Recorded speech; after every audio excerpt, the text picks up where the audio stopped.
Dios le bendiga, amados hermanos, amén. ¿Cuánto le dan gracias al Señor por poder orar, poder cantar, poder estar en este lugar y estar vivo, ¿no?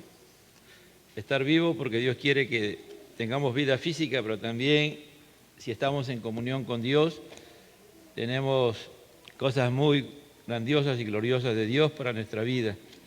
Seguimos con el libro de Romanos, ya estamos pronto a terminar la parte teológica que Pablo está planteando a la iglesia que está en Roma, ¿no? La iglesia en Roma está formada por judíos y gentiles. Judíos en su minoría y en su gran mayoría gentiles, ya que Roma era la capital del Imperio Romano y había ahí un grupo de judíos que de una u otra manera fueron en el día de Pentecostés, estuvieron y cuando volvieron ya no volvieron como judíos, sino como cristianos, convertidos. Y ellos comenzaron a predicar el Evangelio, ¿no? Y a medida que los gentiles iban convirtiendo, los gentiles son a todos aquellos que no son judíos. ¿No? De la perspectiva de la Biblia hay gentiles y judíos, ¿no? Judíos es el pueblo escogido de Dios, que le falla a Dios y Dios lo tiene en stand-by hasta el tiempo que Él determine, y los gentiles somos nosotros, ¿no? Entonces, Pablo, él está hablando de esta iglesia y está hablando en especial tanto de una manera directa a los judíos y también a los gentiles con respecto por qué razón, por qué causa ellos son parte ahora pueblo de Dios, ¿no? Oremos. Padre, te damos gracias, te alabamos y te adoramos, Señor, y reconocemos nuestra gran necesidad que tenemos de ti, Señor, cada día, Padre de la gloria. Háblanos por medio de tu santa y bendita palabra. Te lo pedimos en el nombre de Jesús, Padre Celestial. Vamos a Romanos capítulo 11, versículo 22, perdón. Dice así la palabra del Señor.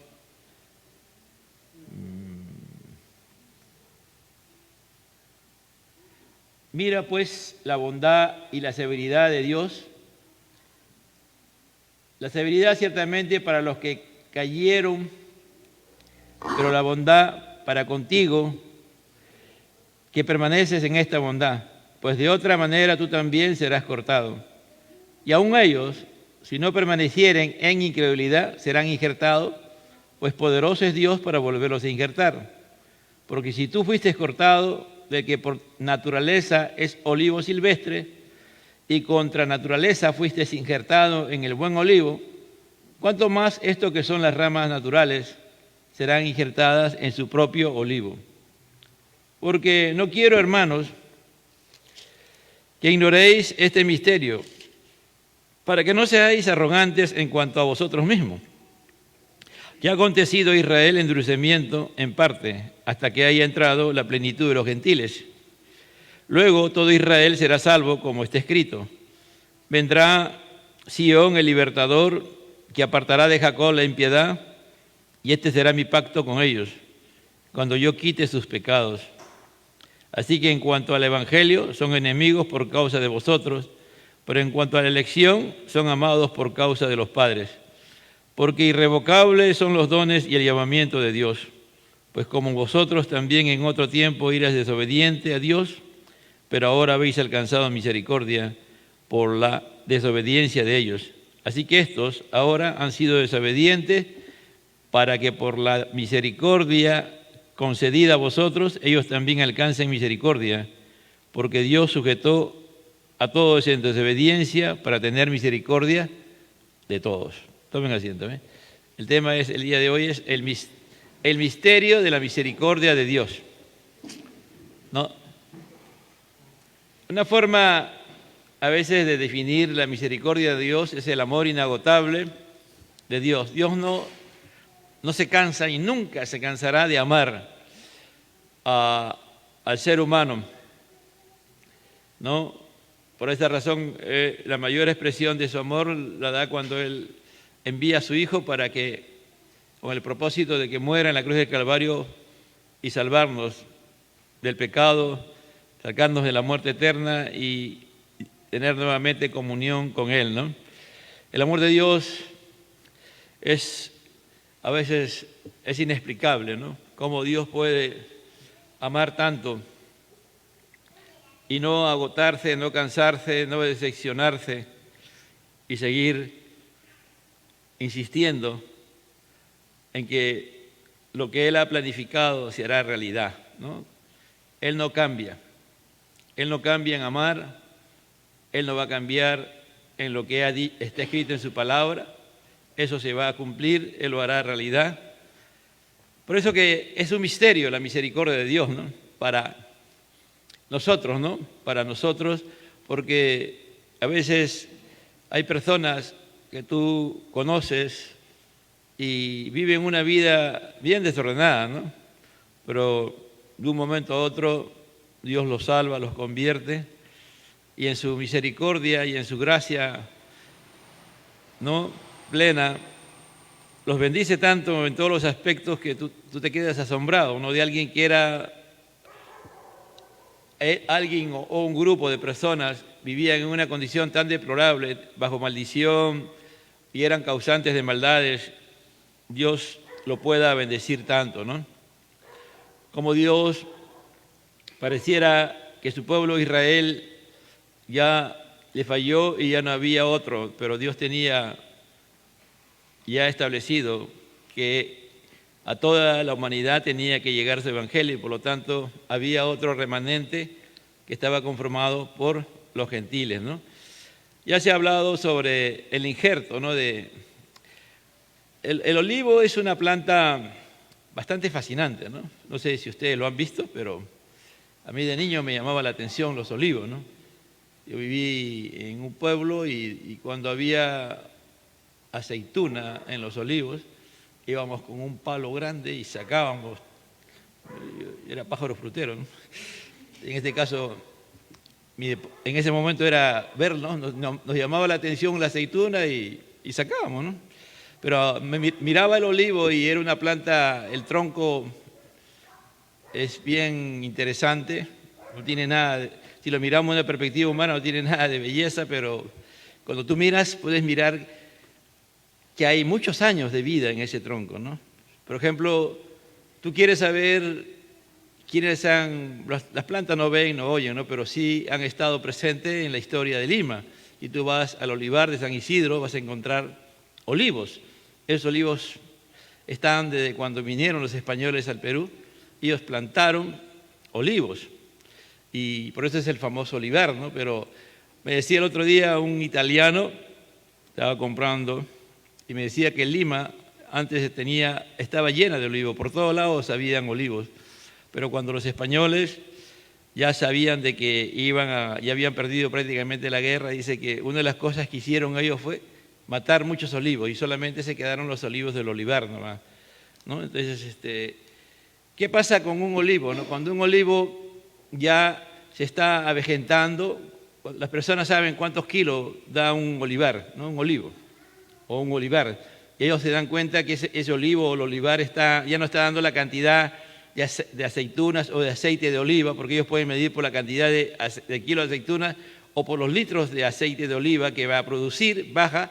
Ellos agarran un olivo silvestre, un olivo que no produce, y le cortan las ramas, cortan la mayor cantidad de ramas que pueden. Ellos saben qué cortar y no cortar, y en una parte hacen un injerto, ¿no?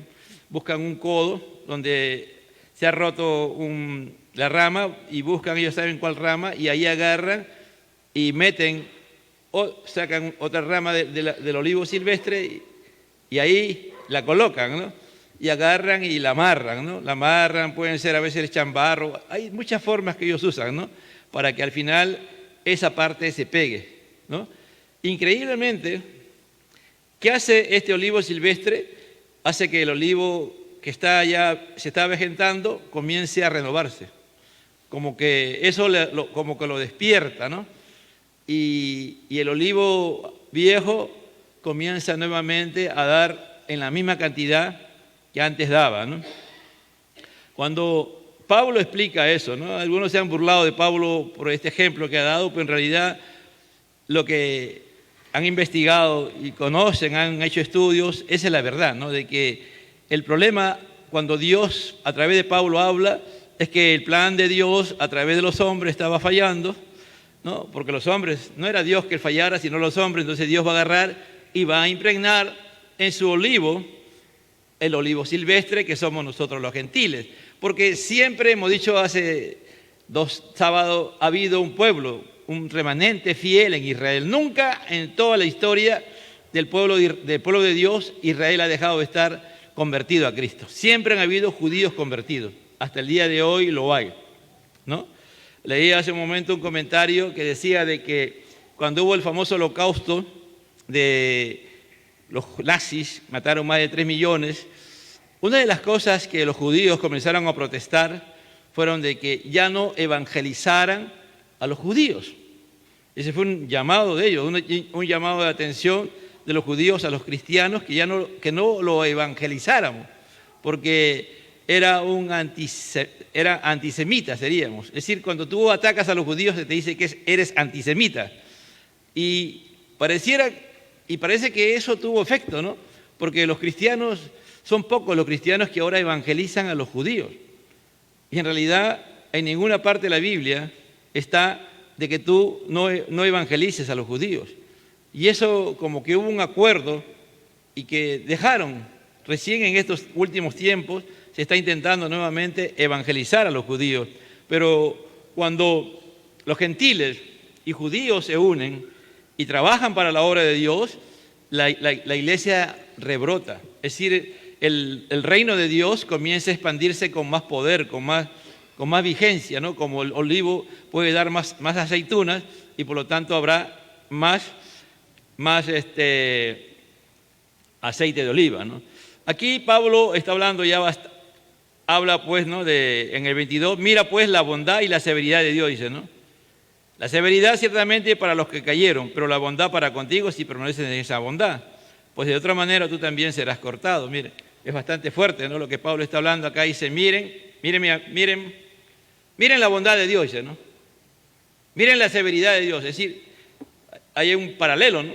La bondad de Dios y lo severo que puede ser Dios. ¿Por qué? Y va a explicar, ¿no? ¿Por qué razón Dios puede ser bondadoso y por qué Dios puede ser severo? Habla de castigo, ¿no? Es cuando dice, heme aquí, ¿no? Miren aquí, atiendan. Entonces, hay 2 perfecciones de Dios que se están viendo aquí, la bondad, y que Dios no va a pasar por alto los pecados. Dios va a ser severo, no importa si es su pueblo, si es el pueblo que Él ha prometido que va a salvar, que va a convertir. Pero Dios es bondadoso, nos salva, nos convierte, nos transforma en sus hijos por bondad, y Dios quiere que también respondamos de la misma manera. Cuando tú y yo nos volvemos soberbios, nos volvemos altaneros, nos volvemos autosuficientes, estamos alejándonos de la bondad de Dios y estamos ya nosotros haciendo la obra. Entonces, aquí Dios, que es gracia infinita, es también bondad y severidad infinita. Entonces, la bondad de Dios equivale a que Dios es benigno, ¿no? ¿Qué cosa es bondad? Podría definirse como el amor que se manifiesta en continuidad sobre la base de un pacto. Dios ha establecido un pacto. Dios estableció un pacto primero con Noé, ¿no? Después siguió y hay 6 pactos y uno de los pactos más importantes fue el pacto con Moisés, ¿no? Y Dios a través del pacto que hizo con Abraham, Él va a cumplir ese pacto y hasta el día de hoy los judíos son resultado de ese pacto. Dios perfecciona la relación que tiene con los judíos con el pacto que hace con Moisés en el monte Sinaí y lo sigue reafirmando. Entonces, Dios da todo, Dios te exige algo, te pide algo, pero te da también todas las cosas que tú necesitas para poder cumplir con el pacto. No es que Dios te agarra y te obliga y te deja, no. Dios va a mostrar su amor, su misericordia y su bondad. ¿Para qué? Para que tú puedas cumplir con el pacto. Entonces ahí vemos la bondad de Dios. Es decir, que Dios te salva, te convierte y te da todo lo que tú necesitas para continuar teniendo una relación con Él, tanto en el antiguo como en el nuevo, ¿no? Entonces la bondad de Dios llena la tierra y es una experiencia continua sobre cada uno de sus hijos. Si tú eres un hijo de Dios, la bondad de Dios se va a manifestar siempre, siempre y cuando tú estés cumpliendo o viviendo en armonía con Él, en comunión con Él. Entonces, este verbo, ¿no?, tiene un sentido moral que es la excelencia, es decir, la excelencia de Dios, lo recto también que es Dios, la perfección divina de lo amable y el amor entrañable, bondadoso que Dios tiene. Por eso dije, a veces la misericordia se puede definir con el amor inagotable de Dios, ¿no? En la versión NTV, la nueva traducción viviente, hay parte que dice, no dice misericordia, dice amor inagotable de Dios. Y es verdad, la misericordia de Dios, ¿qué significa? Por ejemplo, que tú necesitas ser castigado por haber pecado y Dios lo pasa por alto y te perdona, ¿no? Te arrepientes y te perdonas. ¿Hasta cuándo? Hasta cuando ya pues llega un momento en que tú, si no aprendes la lección, Él va a ser severo contigo. Él va a actuar porque Él te ama. No es porque Dios quiera y se complazca siendo severo, no.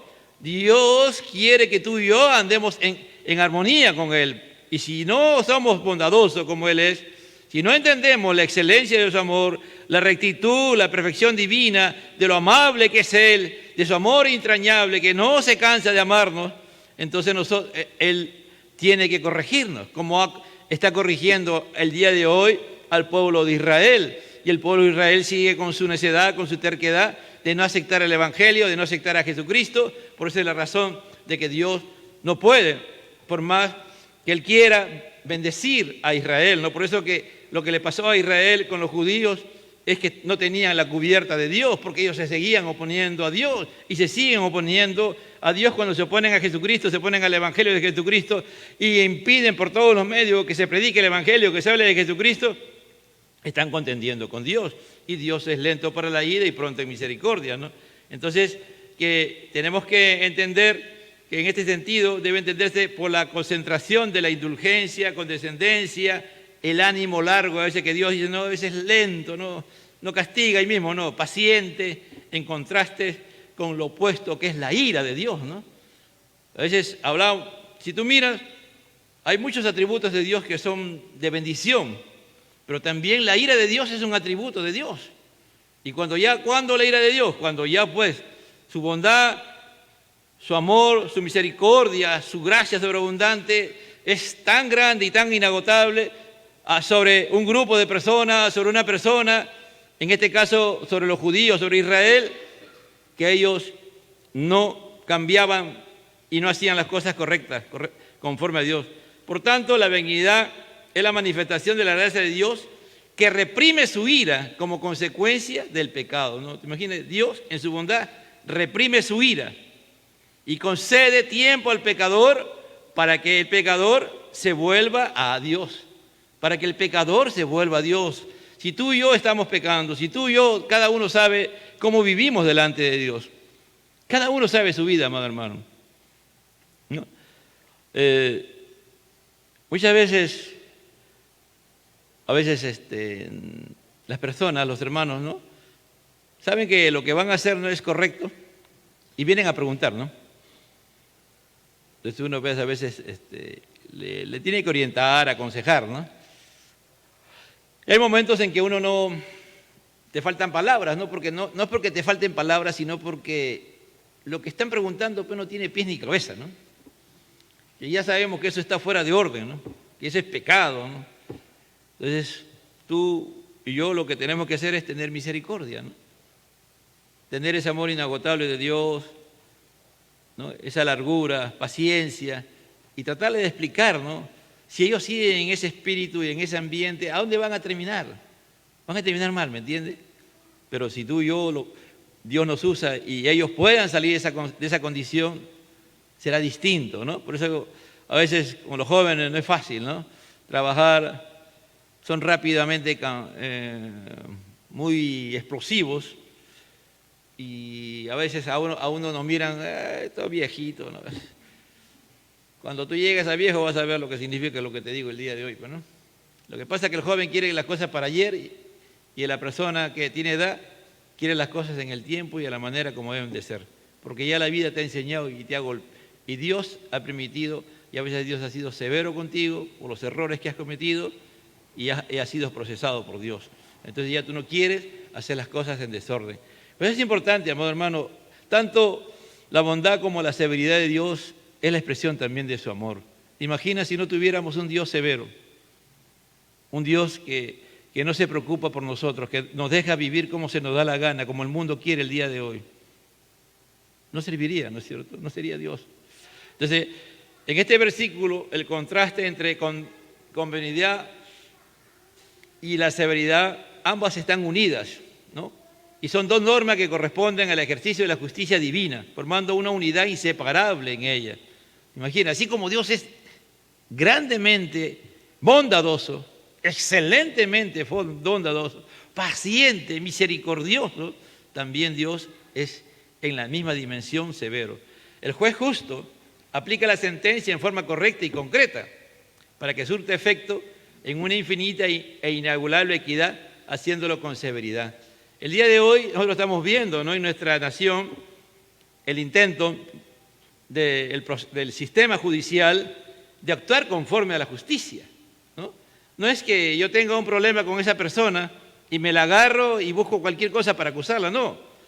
Nosotros, toda nación tiene una constitución, esa constitución es la que rige y en base a esa constitución hay leyes. Hay leyes que se rigen en base a la constitución y muchas de esas leyes surgen de la palabra de Dios, cuando ya en el sistema de justicia. Entonces el juez, cuando usted ven, a veces no se hayan visto esa figura de un juez, de una persona, ¿no?, es como, y está con la venda y hay una pesa, ¿no? ¿Qué cosa dice? Que la justicia es ciega, ¿no? Es decir, la justicia no se inclina ni a la derecha ni a la izquierda. No puede, ¿me entiende? La justicia tiene que aplicar las cosas como están conforme a ley. No es que acá en el Perú, si yo me victimizo, todo el mundo, la mayoría está a favor mío, por lo tanto la ley tiene que cambiar y me tienen que a mí dejar libre, ¿no? ¿Por qué? Porque todo el mundo quiere, pues, ¿no? Yo digo, me están persiguiendo, me están haciendo esto, lo malo, yo soy el bueno, todo el mundo me persigue, todo el mundo. No, pero la ley dice eso, ¿no? La ley dice eso y tú tienes que conforme. Entonces, así es Dios también. Esa es la severidad de Dios, ¿me entiende? Cuando Dios aplica su justicia. Pero Él nos hace reaccionar. Aquí Pablo le está diciendo, ¿no? El anhelo de Pablo era que sus paisanos se convirtieran a Cristo, ¿no? El anhelo de Pablo dice, yo quiero que ellos me vean cómo Dios me bendice, cómo Dios ha hecho cosas grandes conmigo para llamar a celo, ¿no? Y que ellos tengan, al mirarme a mí convertido, transformado en un verdadero y auténtico hijo de Dios, ellos también quieran ser cristianos como yo. Pablo usa todos los métodos habidos y por haber que Dios por medio de su palabra y su espíritu le da para que sus paisanos, los judíos, se conviertan. Pero él sabe que Dios está castigando a su pueblo. Entonces, quiere decir que Dios es exacto y rígido en la aplicación justa de una ley que Él mismo ha establecido, de ahí que está vinculado a la gracia de Dios. Dios ha establecido la ley y Dios no la puede cambiar, amado hermano. La benignidad debe entenderse como la causa motivadora que determina la gracia, pero también en sentido modal como la manera que se manifiesta y lleva a cabo la gracia. Bueno, seguimos avanzando, ¿no? El creyente debe hacer de la benignidad la expresión natural de su vida. Es decir, nosotros debemos ser también, como Dios es benigno, bondadoso, practicar la bondad. ¿Qué significa eso? Que tenemos que nosotros ser misericordiosos, por ejemplo. Uno de los problemas de los jóvenes es cuando ellos no están fallando y otro está fallando. Son implacables. Pero cuando ellos fallan, no quieren que sean implacables con ellos. No son severos. No lo pueden creer que esa persona le falle. Y cuando ellos fallan, ahí sí no quieren que lo traten de la misma manera. ¿Entiendes? Eso, cuando tú eres bondadoso, es decir, Dios trabaja contigo y eres bondadoso, ya no puedes ser implacable. Tú ponte, como dice, no ponte el zapato de la otra persona, tú ponte, haz el ejercicio. Si yo fuera esa persona, ¿no? Sí, está bien, me falló. Y te va a seguir fallando. ¿Qué hizo Jesús cuando vino Judas? Le agarró un palo y dijo, oye, no, lo besó, le dijo, oye, amigo, le dijo, no, amigo, un beso, ¿no? Amigo, le dice, ¿no? Amigo, le dice, ¿te imaginas? Y a Pedro, cuando lo va a restaurar, Pedro, ¿me amas? Pedro, ¿tú te acuerdas, Pedro, que tú me dijiste que nada te iba a detener y que tú no me ibas a fallar? Él no le dice eso, le dice, Pedro, ¿me amas? Pedro, ¿me amas? Nada más. Apacienta mis ovejas, pastorea mis ovejas, ¿no? Es decir, eso es bondad, por ejemplo. Saber, y a veces si tú fuiste así, con mayor razón todavía. Hay un dicho popular, dice que la vaca a veces olvida que fue ternera, dice, ¿no? A veces nos olvidamos, pero cuando Dios nos trabaja en nuestra vida, vamos a ser bondadosos, hermano. Si tú has sido chismoso o chismosa, y ese ha sido tu deporte favorito, y lo has practicado, hasta que un día Dios te convirtió y dejaste de ser chismoso o chismosa, y alguien viene con un chisme de ti, ¿qué vas a hacer? Ahí es donde estamos, ahí vamos a ver si somos bondadosos o somos severos. Y si somos severos en la carne, Dios después va a venir sobre nosotros y Él nos va a poner en el orden, amado hermano. Entonces, hay que permanecer en esa bondad. Si no, tú también, dice Pablo, tú también serás cortado. Pablo es radical, ¿no? Allá afuera, por favor. Emily, creo que ahí es.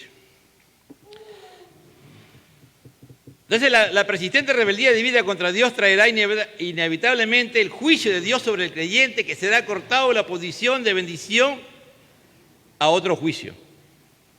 Mire, ¿cuántos conocemos la historia de Israel, amado hermano? ¿Cuánto conocemos la historia de Israel? ¿Cuántas veces Dios tuvo misericordia? No está ni Steven, Rodríguez, no sé quién, por favor. Entonces, esta es una enseñanza semejante a la que se encuentra en la carta a los Hebreos. Dice, horrenda cosa es caer en manos de un Dios vivo, hermano. Aquí, esto nos puede llevar hasta la posibilidad de perder la salvación, amado hermano. Si tú no eres bondadoso, si tú no reconoces la bondad de Dios, de las cosas que Dios ha invertido en ti y seguirá invirtiendo en ti. ¿Dios ha invertido en nosotros o no? Hermano, el que más ha invertido en nuestra vida no son nuestros padres. Es Dios, hermano. ¿Por qué tienes los padres que tienes? Si son buenos padres, si son padres que se ocupan por ti, es por la bondad de Dios. ¿Entiendes? Ahora, si no tienes esos padres, Dios lo permite, ¿no? Pero Dios no te va a exigir, de todas maneras te va a exigir a que seas bondadoso, porque Dios va a proveer en su providencia, ¿no? Entonces, por eso que el autor de Hebreo dice, horrenda cosa es caer en manos de un Dios vivo. ¿No? Por eso digo, Pablo está culminando y está hablando a sus paisanos. El 23 dice, y aún ellos, si no permanecen en incredulidad, serán injertados, pues poderoso es Dios para volverlos a injertar. Mira, hay una promesa de parte de Dios, hay una promesa de que si los judíos salen de su condición de incredulidad, Dios los vuelve a injertar en su pueblo, pero no de la perspectiva que ellos tienen en el Antiguo Testamento, sino bajo la perspectiva del reino de Dios, que es a través de la iglesia. Es decir, si nosotros estamos actualmente y somos el instrumento que Dios usa, que es la iglesia, es por causa de que los judíos fueron incrédulos. ¿Por qué nosotros estamos aquí? Por la fe de Abraham, ¿me entiendes? Por la fe que Dios, la promesa que Dios le hizo a Abraham. Entonces, ¿qué es lo contrario a la fe? Ser incrédulo, ¿no es cierto? Entonces, el ser incrédulo es uno de los pecados mayores que un cristiano puede cometer. ¿Me entiendes? Tú no te llames cristiano si no eres creyente. No te llames cristiano si no practicas la fe. Si no practicas lo que está aquí en la palabra de Dios, si no crees en lo que está escrito en la palabra de Dios. ¿Entiende, hermano? Hermana. ¿Tú lees la Biblia? ¿Tú le estudias la Biblia? ¿Crees en la Biblia? ¿La desarrollas todos los días? Es mejor que no te consideres cristiano, porque si no, Dios te puede castigar, ¿me entiendes? ¿Por qué? Porque si tú dices que eres cristiano y no vives conforme a la fe, eres incrédulo. Porque el cristiano tiene que practicar la fe y la fe es conforme a lo que tú vas a aprender acerca de Dios. Y aquí Pablo le está hablando con toda autoridad a los judíos y también a los creyentes, y también nos habla en esta noche a nosotros, Dios a través de Pablo. Entonces, gracias a esta obra de Dios que Él determinó cortar a Israel. ¿Cuándo Dios determinó cortar a Israel? ¿En qué momento fue? ¿Quién me puede responder eso? ¿En qué momento ya se acabó? Ya no Israel, ahora la iglesia. ¿Cuándo fue?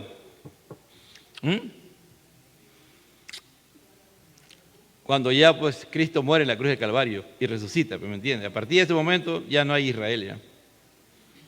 Ya a través de Israel Dios no va a trabajar.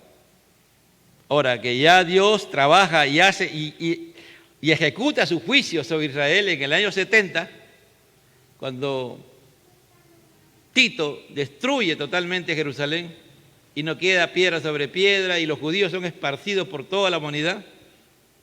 Mire, ve lo severo que fue Dios. Del año 70 hasta el año 1948, saque la cuenta usted, ¿cuántos años los judíos vagaron por la tierra, sin tierra? A veces podemos encontrar a cristianos, tú vas a encontrar cristianos incrédulos, rebeldes y en una condición terrible. ¿Por qué? Porque rechazaron el Evangelio. Y aunque parezca increíble, esas personas un día pueden volver al Señor, ¿sabes? Tú no puedes decir, ya ese ya está apartado y ese se va al infierno. No, hermano. Mientras esté con vida, hay la esperanza que ese hombre, esa mujer, un día se arrepienta y vuelva al Señor. Y ese es el mensaje que Pablo está transmitiendo con respecto a los judíos. Pablo está enseñándonos, es que Dios no ha descartado a Israel, Dios no ha descartado a los judíos, está diciendo. Dios no los ha. Pablo está diciendo que siempre hay un remanente, que dentro de la iglesia hay un remanente de judíos. Yo no sé cuántos judíos habrán, pero hay. ¿Me entiende? Ahorita hay. No son miles, pero hay, ¿me entiende? Es un remanente. Como también nosotros somos un remanente, ¿o no? Miren, ¿cuántos son hoy el día de hoy? Yo le decía acá a Katy, de repente, porque están cobrando la cuota, han desaparecido. Vamos a tener que hablar con el ministro de Economía, Christopher. Entonces, el poder de Dios es suficiente para salvar al gentil y al judío, con capacidad para reimplantar a quienes fueron arrancados, cortados, por incredulidad. Por eso el Señor, cuando tú miras el Evangelio de Juan, no sé si tú has mirado el Evangelio de Juan y creyeron, dice, y creyeron, ¿no? Dice, esa es la palabra que más usa Juan. Juan habla de que algo el Señor hizo y los discípulos mismos creyeron. Dice, yo digo, ¿qué? Si ellos son... No, hermano, el creer en Dios es algo que se alimenta permanentemente. ¿No? Dios, en efecto, Dios que actúa libremente tanto cuando arranca las ramas naturales como cuando injerta las ramas extrañas del olivo silvestre, tiene también poder para insertar de nuevo a estos en el círculo de la vida del árbol de Israel y para unirlo con la raíz santificante de los patriarcas elegidos. Es decir, ¿cuál es la raíz de la vid? La vid como el olivo. Son los patriarcas, ¿no? Los patriarcas, Moisés, Abraham, Isaac, Jacob. A través de ellos, ¿no? La savia pues es la palabra de Dios, son las promesas de Dios. La salvación para los de Israel, que se vuelvan a Dios de corazón, está anunciada en las Escrituras, amado hermano. Es decir, los judíos van a volver a convertirse y van a creer en el Evangelio. Ese compañero, ese hermano, ese amigo que era tu pata del alma, ese tu chochera, no sé cómo llaman ahora, no sé. Ese que ahorita está perdido y que no quiere saber nada del Evangelio, un día Dios lo va a hacer volver. ¿Cuántos lo creen? ¿No lo creen? ¿No? estos muchachos están durmiendo. ¿Lo creen o no lo creen? ¿Tú crees? ¿Sabes cuántos amigos que han caminado contigo, que has hecho cosas, ¿no? Y que tú te has abierto, que has sido tu amigo, tu confidente, tu amiga, y han visto hasta, de repente han hecho cosas para Dios, y han visto la gloria de Dios, y ahorita lo ves perdido? ¿Tú crees que Dios no lo puede traer? ¿Lo creen o no lo creen, hermano? Si no lo creen, hermano, arrepiéntanse, conviértanse, no. Dios tiene el poder. Hay que ser incrédulo, ¿me entiendes?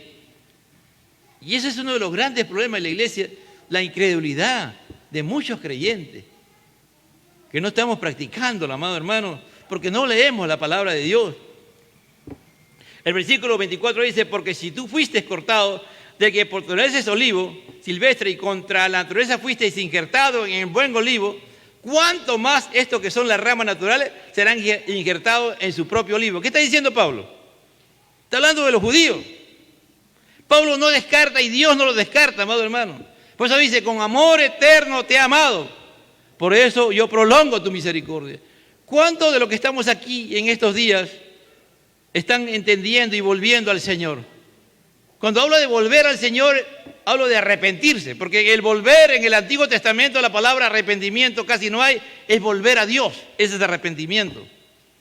Cuando tú te vuelves a Dios, cuando tú has estado seducido en el mundo, aunque tú creías que eras cristiano, pero más te atraía las cosas de Dios.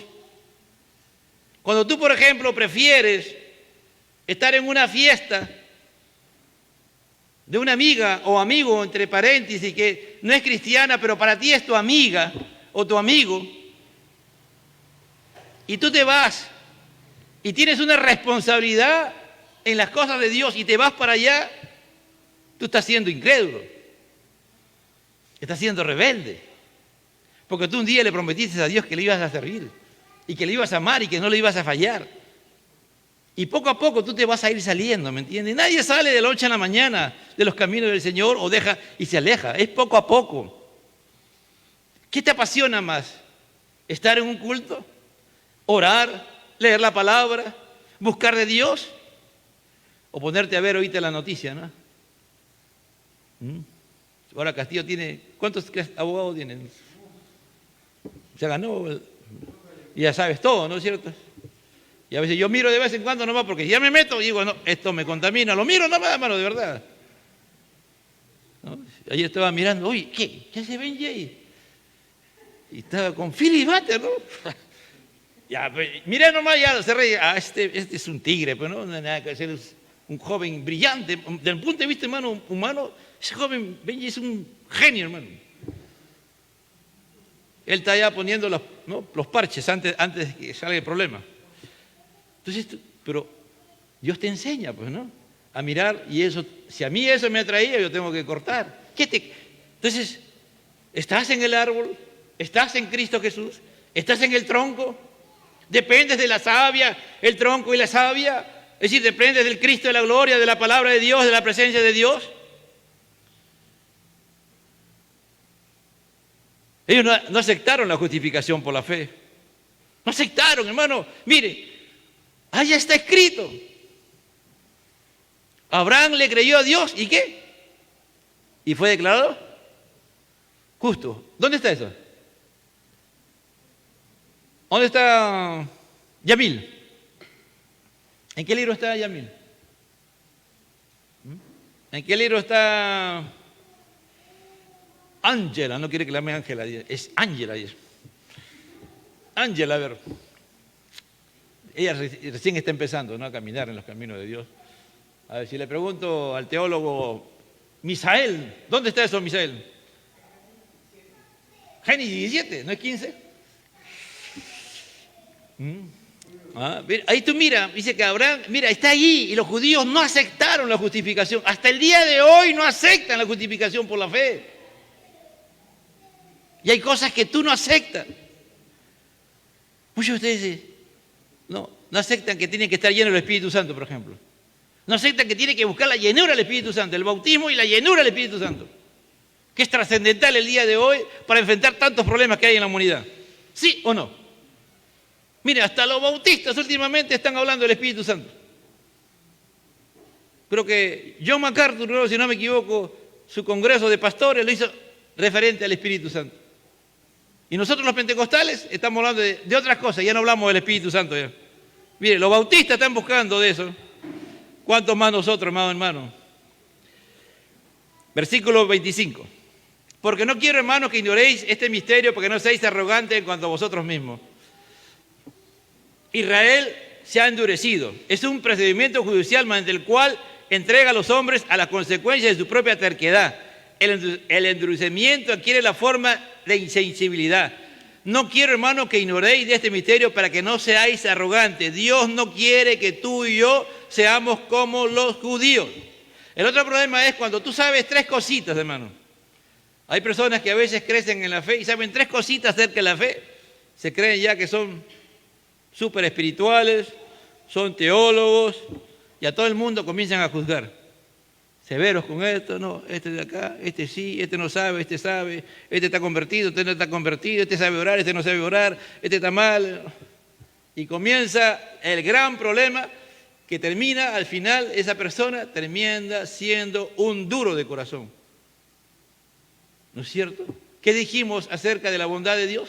Si podemos expresar en pocas palabras la bondad de Dios, podemos decir, es el accionar del amor de Dios, ¿no? Porque si Dios es bondadoso, ¿te imaginas si Dios no fuera bondadoso? Hace rato, hermano, no estaríamos aquí, ni uno.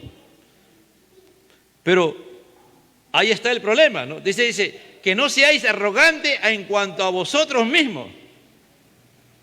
Mire, Dios va a permitir que nosotros los gentiles sigamos siendo usados por Dios hasta el día de la plenitud de los gentiles, es decir, hasta que llegue en una máxima posición que Dios ya tiene planificado, y en ese momento es que los judíos van a convertirse a Cristo. Es decir, nosotros somos de bendición el día de hoy para la humanidad. Pero gracias a quién? A que un día los judíos dejaron su posición, se endurecieron, y Dios nos ha dado a nosotros la bendición. Pero Pablo está diciendo, cuidado, ustedes. Pablo le hablaba a los judíos, ahora dice a los gentiles, cuidadito, no vayan a ser ustedes arrogantes, ustedes no vayan a hacer lo mismo que han hecho los judíos. Porque así eran los judíos, ¿sí o no? ¿Cómo nos decían a nosotros los gentiles? Perros. Decía un judío orgulloso, era hombre, decía, te doy gracias, Señor, porque no me hiciste mujer. Así decían, hermano, y hasta el día de hoy. Ahí en el templo, para entrar en el templo había un letrero, no pasa ni un gentil que pasa muere. Y lo mataban, hermano. Es decir, llegaron a una soberbia, a un entendimiento totalmente contrario a la palabra de Dios, usando la palabra de Dios. Mira, llegaron a un entendimiento contrario a la palabra de Dios, usando la palabra de Dios. ¿Te imaginas que tú la palabra de Dios la usas mal? Para destruirte, para destruir a las personas. Luego todo Israel será salvo. ¿Cuál es la identidad de Israel? Dice en el versículo 26. ¿Cuál es la identidad? Está hablando de la Israel de los judíos. ¿Cuántos han visto un judío? ¿Alguien de ustedes conoce un judío? ¿Sabe cuál es lo que caracteriza a un judío? La nariz, hermano. Sí, verdad. Es rarísimo. No hay judíos ñatos. No sé por qué Dios lo ha hecho así, hermano, pero los judíos tienen esa característica. Los judíos, hermano, hasta el día de hoy son muy unidos. Y es una raza, una etnia, una cultura. Son muy unidos. Judío que se casa con una persona no judía, lo expulsan, hermano. Por eso hoy día hablaba con John y le decía, ¿no? El caso de Timoteo, ¿no? ¿Te imaginas, no? Cuando su madre decidió casarse con su padre de Timoteo. Ella sabía que iba a ser una despreciada, que ya no iba a pertenecer a la comunidad de los judíos, pero ella amaba tanto a ese hombre que se casó con ella. Se casó, y mire, y lo interesante es que la abuela también lo acompaña, ¿no? ¿Qué cosa Dios tenía planificado? Que naciera Timoteo. Y que a través de Timoteo, Dios usara a Timoteo como gentil y como judío, ¿no? Porque Timoteo conocía las dos culturas, era de padre gentil y de madre judía. Por eso que Pablo cuando lo ve le interesa y se lo lleva. Por eso que Timoteo después es el pastor de Éfeso, ¿me entiende? Y puede él entender la cultura gentil y la cultura judía. Es decir, Dios tiene sus planes. Esa es la bondad de Dios. Que Dios permitió que su madre fuera y renunciara a todo eso. ¿Por qué? Porque esa es la bondad de Dios. Porque ella no sabía, pero un día cuando llegó Pablo, entendió que ella tenía que convertirse a Jesucristo y se convirtió ella, su madre y su hijo Timoteo. Entonces, es para toda la cultura judía. El término todo, ¿a quiénes se puede incluir Pablo? ¿Qué clase de salvación se contempla aquí? No dice, en el 26 dice, en el versículo 26, y todo Israel será salvo como está escrito. Vendrá del Sión el libertador. Habla de la primera venida de Cristo, ¿no? Es decir, ¿de dónde vino Jesucristo? De Sión, es decir, del pueblo judío. En segundo lugar dice que apartará de Jacobo a la impiedad. ¿Qué significa? Que habrá un momento en que por medio del Evangelio, los judíos de hoy, los judíos van a escuchar el Evangelio y Dios lo va a apartar de la impiedad. Dice ahí, que apartará de Jacob la impiedad. ¿Quiénes son los de Jacob? Los judíos, ¿no es cierto? Va a apartarlos, los va a convertir Dios a través de gentiles. A través de la iglesia, los judíos se van a convertir. Arrepentimiento.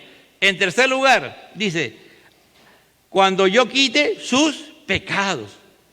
Es decir, Dios los va a salvar a través de ¿quién? A través del pacto que Dios ha hecho a través de Jesucristo. Va a salvar a los judíos. Los judíos que hoy día rechazan, que niegan el Evangelio, que no quieren saber nada de Jesucristo, va a llegar, cuando llegue la plenitud de los gentiles, van a aceptar a Cristo, hermano, y se van a convertir. Ahora, el tema no es que todos los judíos se van a convertir. Ahí está algunos que creen eso, ¿no? Y plantean esa figura. Entonces, la conclusión, versículo 28. Así que en cuanto al Evangelio, son enemigos por causa de vosotros, pero en cuanto a la elección, son amados por causa de los padres. ¿No? Dice, así que en cuanto a la elección, son enemigos por causa de vosotros. ¿Por qué? Porque los judíos no han elegido a Cristo, pues. Han rechazado. Y se han convertido enemigos del Evangelio por causa de los gentiles. ¿Por qué causa estamos nosotros en la iglesia del Señor? Por causa de Cristo, por causa del Evangelio. Entonces, los judíos no quieren nada con el Evangelio, no quieren nada con Jesucristo. Entonces acá dice, así en cuanto al Evangelio, son enemigos por causa de vosotros. Por causa del Evangelio, los judíos se han vuelto enemigos ¿de quién? ¿De quién? ¿De nosotros o de quién?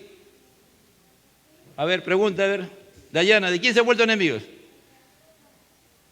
De Dios. De Dios. De Dios, ¿me entiende? De Dios se han vuelto enemigos. Porque ellos se oponen al Evangelio. Ahora, y son amados por causa de los padres, mire. Por un lado, son enemigos de Dios. Y por el otro lado, Dios los ama. ¿Por qué Dios los ama? ¿Por qué Dios los ama? Porque hay un pacto, pues, el pacto que dice Abraham, que allí van a ser benditos.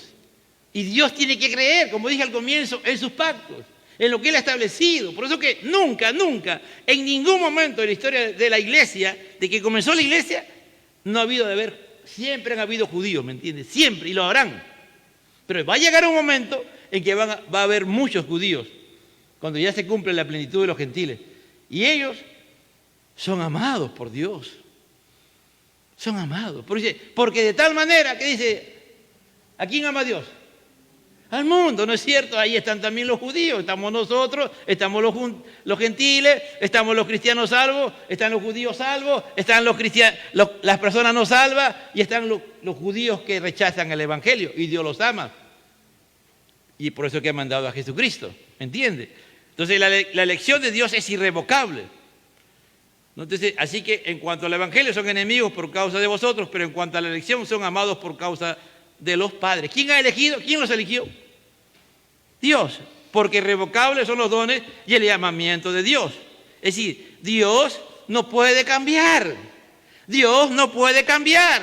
Él es el que llama y Él no va a cambiar su pacto que hizo con Abraham. Por eso dije al comienzo la bondad de Dios, la misericordia de Dios. Por eso que este título es el misterio de la misericordia de Dios. Es un misterio. Todo, ¿por qué lo hace Dios? Porque nos ama. ¿Te imaginas? Si tú eres un pecador, vienes aquí, te conviertes o buscas de Dios y al final Dios te bendice y Dios hace cosas maravillosas con tu vida. Y te vas. Un día te arrebatas y te desaparece. O sencillamente eres un miserable. No eres agradecido con Dios. ¿Te crees que eres la última maravilla que Dios ha hecho? Y tú lo miras, oye, ¿qué tienes? Mira, si hace 10 años no tenía ni qué comer. Ahora como ya tiene dinero, tiene algo, ya se cree que es alguien. Y a todo el mundo lo mira por debajo, ¿no? Oye, yo soy cristiano, por si acaso. Pero ¿qué cristiano va a ser ese, hermano? Ese no es cristiano. Por eso Jesús dijo, cuando tú más conozcas a Él, más manso y humilde es. Tiene que ser manso y humilde de corazón. ¿Me entiendes? Pero Dios lo ama, a esa persona lo ama, ¿me entiendes? Lo ama. No lo deja de amar con todos sus defectos, con todas sus fallas. Hasta que un día le hace volver. Y él mismo se va a arrepentir y va a decir, uy, verdad, ¿no? Yo estaba mal. Yo pensaba que era la persona más humilde del mundo. ¿Entiendes o no? ¿Tú crees que es la persona más humilde del mundo? No, cuando tú crees la persona más humilde del mundo, estás diciendo, soy la persona más orgullosa del mundo. Porque tú nunca puedes decir que eres humilde. La humildad no se dice, la humildad se demuestra. ¿Me entiendes? Entonces aquí, irrevocables son los dones y llamamientos, dice, ¿no? Entonces Dios ha dado todos esos dones, toda esa bondad, toda la misericordia, la gracia, todas las cosas que tú necesitas para ser salvo y ser bendecido por Dios. Y todo eso lo pone en una palabra, la bondad y llamamiento de Dios. Si tú has estado el llamamiento y te has convertido, amado hermano, la obra de Dios va a seguir adelante. Dios va a seguir trabajando con tu vida. Pues como vosotros también en otro tiempo, versículo 30, erais desobedientes, pero ahora habéis alcanzado misericordia por la desobediencia de ellos, así también estos ahora han sido desobedientes para que con la misericordia concedida a vosotros, ellos también alcancen misericordia, ¿no? Es como ¿Pero es la verdad o no? Es decir, Pablo dice, mire, ustedes, gentiles, nosotros todos éramos desobedientes. Pero un día Dios vino a través de alguien y tú comenzaste y entendiste el Evangelio y alcanzaste la misericordia, que ahora Dios está levantando su iglesia, ¿no es cierto? Su iglesia santa. Y nosotros, por esa desobediencia, ahora pertenecemos, de los judíos, pertenecemos a la iglesia. Así también estos, ahora, que han sido desobedientes, para que por la misericordia de Dios concedida a ustedes, a nosotros, los gentiles, ellos también alcancen misericordia. ¿Qué está diciendo? Ellos están rebeldes, están necios, están tercos, están de lo peor. Es decir, se creen, hasta el día de hoy, los judíos, nosotros somos mal, damos mal. Un día dice que Dios los va a salvar. Esa misma misericordia que un día nos encontramos nosotros muertos en delitos y pecados, en la peor condición, nos salvó a nosotros. Nuevamente Dios va a actuar en ellos y los va a volver a traer al Señor. Su pueblo no ha desaparecido, Israel no ha desaparecido. ¿Entiende? Israel nunca ha desaparecido y la iglesia nunca va a desaparecer hasta el día en que Cristo venga a levantar su iglesia, amado hermano. Y dentro de esa iglesia estará el pueblo de Israel. Entonces la desobediencia humana y la misericordia divina se presentan tanto en los gentiles como en los judíos. Es decir, este es un misterio, amado hermano, es un misterio y el tiempo voy a acabar aquí, porque Dios sujetó a todos en desobediencia para tener misericordia de todos. Mira cómo termina Pablo, ¿no? Pablo dice, porque Dios sujetó a todos en desobediencia para tener misericordia de todos. Acá Pablo agarra y junta, ¿a quiénes? Gentiles y judíos, a toda la humanidad, para tener misericordia de todos. Bueno, que Dios haya mostrado su amor y un día, tú escuches el Evangelio y tú llegues a entender que Dios hizo hombre, con el propósito de salvarte y de convertirte en su hijo y seas parte de su reino y vive la eternidad con Dios, ¿no es misericordia? Ahora, no está diciendo aquí que todos se van a salvar. Algunos agarran este texto para decir que todo el mundo se va a salvar. No, hermano.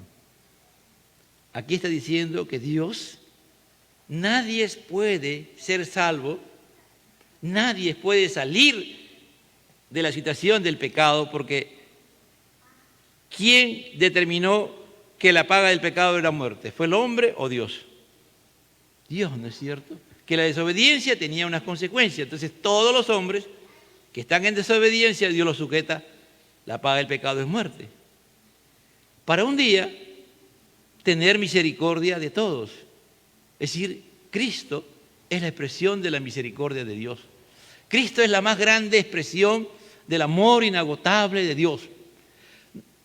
No hay alguien que te pueda amar tanto como Dios y en la expresión de Jesucristo. Yo no sé en qué condición puedas estar el día de hoy. De repente tú nunca has entendido el Evangelio. Pero esa misericordia de Dios, Dios te dice, Cristo murió por ti. Dios, yo te amo tanto, tanto, tanto, que te he entregado a mi Hijo por ti. Mira mi misericordia. Mira lo que yo estoy haciendo por ti. Mira mi bondad. Yo no quiero ser severo contigo. Yo no quiero aplicar mi justicia en el día del juicio final y decirte, la eternidad para ti es en el lago de fuego. Dios no quiere eso. Dios le da la oportunidad a todos. Si comenzamos del primer capítulo de Romanos, Dios le habla no hay hombre en la tierra que de una u otra manera no haya entendido que hay un Dios que es un Dios de misericordia y que Él quiere tener una relación con ellos y salvarlos. Así nunca hayan escuchado el Evangelio como Evangelio. Por eso Pablo lo dice al comienzo. Pero no es que todos van a ser salvados, no. La misericordia, si estamos el día de hoy, mire, como estamos es por la misericordia de Dios. Entonces, esto es importante, que entendamos que Dios ha mostrado su misericordia a través de Cristo para que podamos ser salvos. Y repetimos lo que dijimos al comienzo, la bondad de Dios se tiene que dar en nuestras vidas. Nosotros tenemos que ser bondadosos. Nunca seamos soberbios con la salvación que Dios nos ha dado, amado hermano. Nunca nos creamos que somos alguien.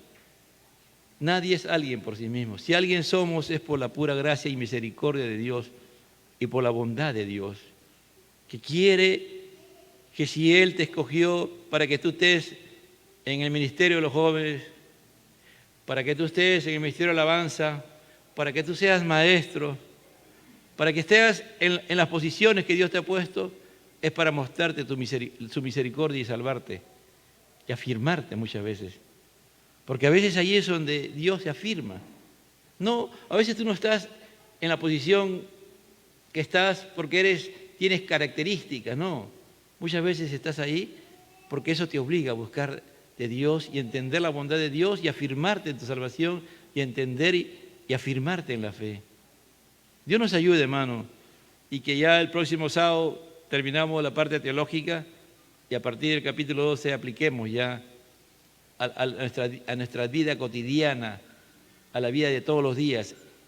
El Evangelio ya no va a ser tan teológico como ahora, ya se va a aplicar.